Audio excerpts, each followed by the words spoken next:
This is the motherfucking Chad Patrick Show. Hell yeah! I said, give me a hell yeah! In a funny place, and this is one of those funny places. Welcome back, you motherfuckers, to the Chad Patrick Show. For you that are new, or for you that are returning from our podcast days, this is the Chad Patrick Show. Yep, Chad Patrick, that's me. I'm the creator and founder of WeWinUwin.com. This is going to be all about, let's see if I can go the right way. This is going to be about sports, gambling, and entertainment, folks.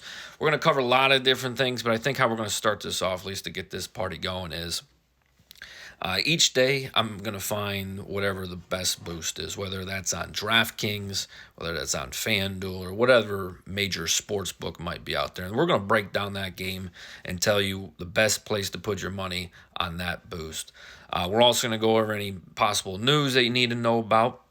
And we're going to do a taco review. I live in Phoenix, Arizona. Why not figure out where the best place to get a taco is? So we're going to start here as I travel, and everything else we'll venture out. But that's basically the doc of the day. We're going to jump into the Alabama-Florida game. All right, so that's going to be on DraftKings. They do have a boost on DraftKings. I want to say it's 50% boost, so we're going to break down that game. Let's go ahead and pull that game up right now. All right, so we have the Clash of the Court here on DraftKings. This is going to be a 50% boost. So this is going to be the game we break down. Now, if you're in a state or in a place where they don't have DraftKings, no worries. The bet we're going to make is still a bet you should be able to place at any sports book that you do use. So let's look at the numbers. Okay, so the bet we're going to be making on this boost, as you can see right up here, is going to be the Florida Gators first half money line. And we'll go over why here. Before I looked at any numbers, I thought, man, maybe Bama should come in and beat Florida in the Swamp, but not so fast. Florida plays pretty well at home. But let's pull up the data here for you. All right, so you can see on this screen here, we have pulled up the data for just the first half of both these teams, and more importantly, when Florida is at home and when Alabama is on the road. Okay, so we can see against the spread, straight up, blah, blah, blah, blah, blah. So let's look at straight up here, right? You can see the, boop, straight up. So on straight up, a couple things we see that Florida in the first half straight up at home is 17th in the nation, and Alabama here is going to be 56th in the nation on the road straight up. Also, I thought these numbers right here meant like that's what they are. You know, the 4-7-1 and the 5-2-1. No, that's not right. But let's look at some of Florida's first half numbers against some teams here recently. Okay, so on the screen here, we're going to flash a bunch of these posted up right now, but these are Florida's home, and just look at the first half numbers. They're beating, even if they won the game or not, they're beating all these teams at home in the first half. Convinced? No? Well, then let's look at Florida, or no, I'm sorry. Let's look at Alabama in the first half then, all right? So you got Alabama on the road. I mean, they've laid some absolute fucking duds on the road.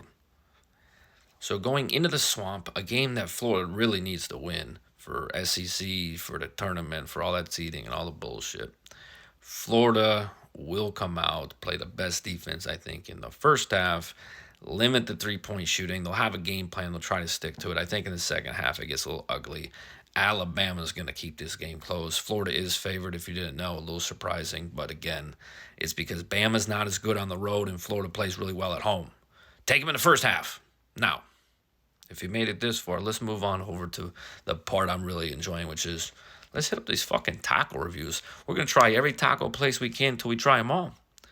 So, here we go. All right, good morning, good afternoon, wherever the fuck you're at, but welcome back to our first ever fucking taco review. We're at Tacos Rodriguez here on the corner of Central Avenue and Baseline here in Phoenix, so just east of it. But anyways, very good. I've been here before, that's why I want to come here first.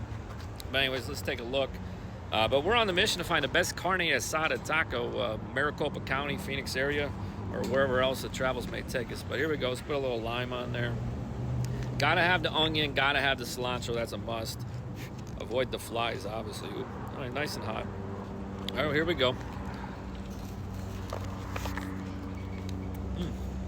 Whoa.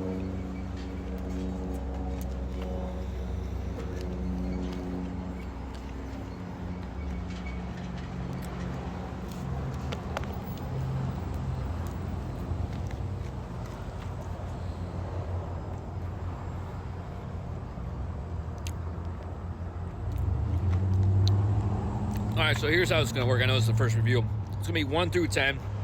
10's the absolute best. Probably not going to give it out. 1's the absolute worst. But the